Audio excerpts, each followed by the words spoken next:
ये सिस्टम के लोग बदल दे रहे हैं। अभी 1995 2003 आईएएस के पेपर में एक सवाल पूछा था, महोदय मैं आपके संज्ञान में लाना चाहता हूं कि उत्तर प्रदेश किस पुरातन भूभाग का हिस्सा है, तो उसमें दिया था उत्तर प्रदेश गोंडवाना लाइन का हिस्सा है। फिर एक और सवाल था कि भारत का प्राचीन नाम क्या है, आईएएस का सवाल है, उसमें था भारत का प्राचीन नाम गोंडवाना लैंड है, गोंडवाना भूमि है। तो बहुत से है, जितना आप पढ़ेंगे, इसलिए हम नौजवानों से कहना चाहते हैं लड़ो पढ़ाई करने को, पढ़ो समाज बदलने को। हमें अपने इतिहास से प्रेरणा लेने की जरूरत है।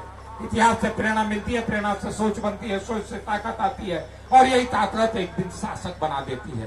तो ये गोंड राजा बलि की धरती बलिया से जो ये गोंडवाना का आदिवासी क्रांति पुंज जो फैला है, पूरे देश में फैलने का काम कर रहा है। और आने वाले दिनों में देश के जो मूल आदिवासी हैं, SC ST OBC सभी समुदाय के लोग वास्तविक रूप से इस देश में सही तरीके से अपने संवैधानिक अधिकारों को प्राप्त करने का काम करेंगे।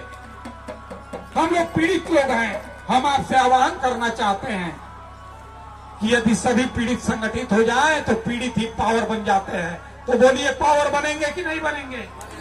हाथ उठाइए, पावर बनेंगे कि नहीं बनेंगे? संगठित होंगे कि नहीं होंगे? तो हम अपने संगठन के बल पर अपने संवैधानिक अधिकारों की रक्षा करेंगे। और 15 नवंबर को बलिया जिला अधिकारी कार्यालय पर 10 बजे हमें जुटना है। और ज्यादा कुछ न कहते हुए मैं इन्हीं शब्दों के साथ महोदय आपसे अपील करूंगा कि भारत का आज के दौर में आधुनिक काल का सबसे बड़ा ग्रंथ हमारा भारत का संविधान है। मैं बारंबार भारतीय संविधान को सैल्यूट करता हूं, नमन करता हूं। वो भारतीय संविधान हमें शेड्यूल ट्राइब का दर्जा दिया।